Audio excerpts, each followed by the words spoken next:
एक बार एक किसान परमात्मा से बड़ा नाराज हो गया। कभी बाढ़ आ जाए, कभी सूखा पड़ जाए, कभी धूप बहुत तेज हो जाए तो कभी ओले पड़ जाए।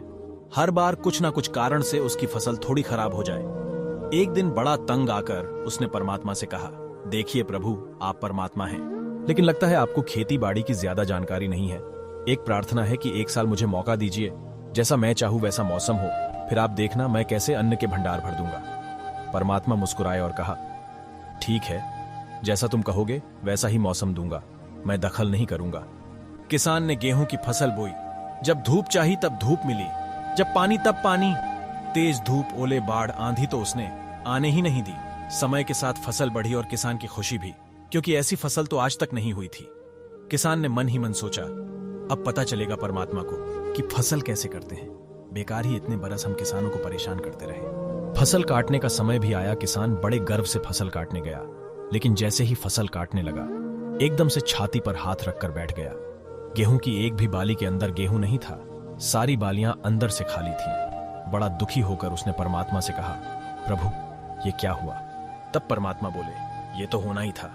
तुमने पौधों को संघर्ष का जरा सा भी मौका नहीं दिया। न तेज धूप में उनको तपने दिया, न आंधी ओलों से जूझने दिया। उनको किसी प्रकार की चुनौती का एहसास जरा भी नहीं होने दिया।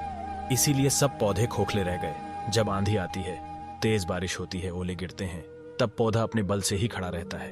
वो अपना अस्तित्व बचाने का संघर्ष करता है, और इस संघर्ष से जो बल पैदा होता है वो ही उसे शक्ति देता है, ऊर्जा देता है, उसकी जीवटता को उभारता है। सोने को भी कुंदन बनने के लिए आग में तपने, हथौड़ी से पिटने, गलने जैसी चुनौतियों से गुजरना पड़ता है, तभी उसकी स्वर्णिम आभा उभरती है, उसे अनमोल बनाती है। उसी तरह जिंदगी में भी अगर संघर्ष ना हो, चुनौती ना हो, तो आदमी खोखला ही रह जाता है, उसके अंदर कोई गुण नहीं आ पाता।